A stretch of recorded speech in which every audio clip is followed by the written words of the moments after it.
wadhi achiel kachiel mar mondo mi wawinjane pach jopiny e kaunti ma Mombasa kotudore kod ikruok ne tama mar adek.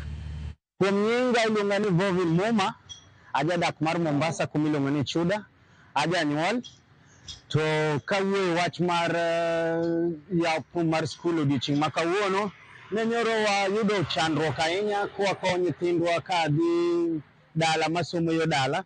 Odiochieng' opong' sa sawa ma nyithindo nowuok gimoro kar sa achiel. Mana achiel kuom weche ma chunywa moko gi jamwa winjo ni nitiere Mariakani gimoro bende nitiere Maimayu, ok wang'e ni nyithindo ang' e chop sa adi.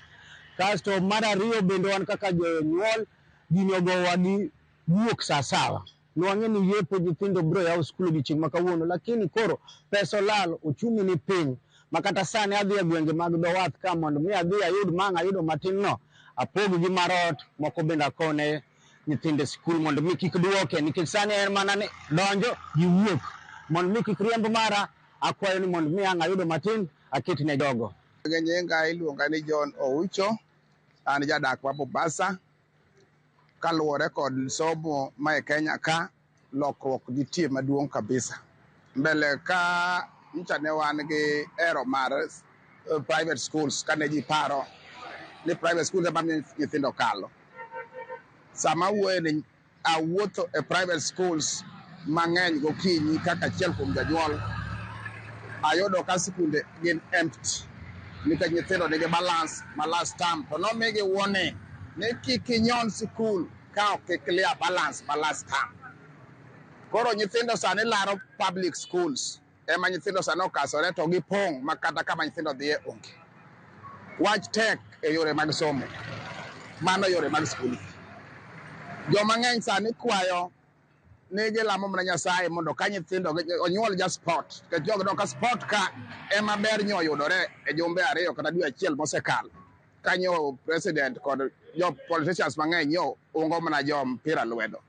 Ma obwoga ka ng'ama dhako nyalo kwaya namba olunga ni mondo amiye namba olunga nikech odwaro kaka onyalo bedo gi nyathi ma ja sport. Nya wacho ni to tek manade. Koro waketo mano tenge, kiduoge transport cost. Nyithindo masomo nyithindo masomo bara sani bus en 4,000. Bus bende 4,000 to government nitie monego bed ni control gimoro amora. Joge jo ohala mag geche goyo bei kaluwore gi demand mantiere. Nyithindo hinyore kendo sani ok ginyal dhi sikul ni girito mondo bei odog chien. To jowargi to somo modak kuonde ma sikundego nitiere. Koro en pek maduong' kabisa e yore mag education. Chon ne nyithindo ringe private school mondo gikal penj. Penj be sani ok non, koro kama ng'eni nyathi kalo kata ok kal, koro wadhi ka afadhali wadhi nikech onge gimi non, to ng'eni nyathi oyudo kama odhi skul ma kama. Confusion nitiere education ka.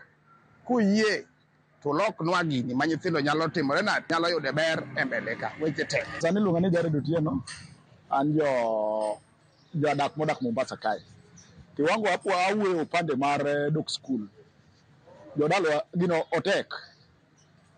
Otamo wang' jonyuol mang'eny. Kech sirikal boyaw skul sama ok owinjore oyaw skul.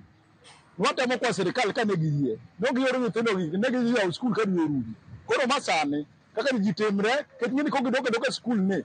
Bara nyoro nodok nyoro, no sa kore no mera irwaro pesa no sa riembe makata ka uki wadhi skul. Wadhi kwayo ka giyie to mondo giyega mondo dwe orum mondo wamany pesa mwachulo. Koro gimatemo kwayo waziri mar pesa Bwana John Mbadi.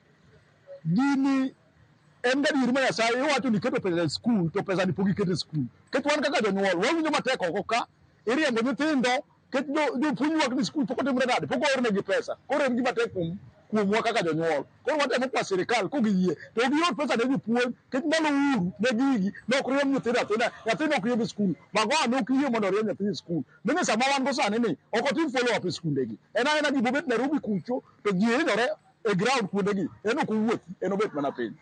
Mokwongo an iluonga ni Rafael Ondiek Odienwa kaya.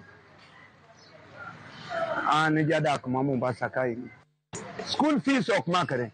Uniform ok makre. Gimoro amora ok makre. Transport ok makre. Ma nyiso ni principals mag sikunde duto te mane Kenya ka gibedo kaka wakoche makoro githago jonyuol to githago nyithindo. Makoro en uwi kod achiedh nade motimore marach. Nimar uchumi ilandonwa gi ji ariyo. Uchumi ilandonwa gi migosi John Mbadi, to uchumi ilandonwa gi migosi Dr. William Ruto. To treasury giwacho ni pesa donje. Nikech nyocha kawinjo ni jaduong' migosi John Mbadi wacho ni pesa oseore treasury. Pesa onge ma Mbadi oore treasury. Wadwa ni mondo wabed gadier. Jogi go kodwa siasa.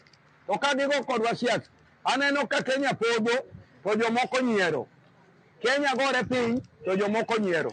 Nikech sani kaka jonyuol konyre onge, to gin kineno gi e TV, to gik ma giwacho gimoro joma ng'iyo gi e TV, to kibiro gi round tiyudo ka the message is quite different between heaven and earth. Omiyo akwayo ni ochopo sama ji adegi koro nyaka bed accountable. Mbadi nyaka bed serious, Ruto nyaka bed serious, migosi Ogamba nyaka bed serious, mondo wane kaka wanyalo konyo jonyuol, mondo wane kaka wanyalo konyo jo Kenya.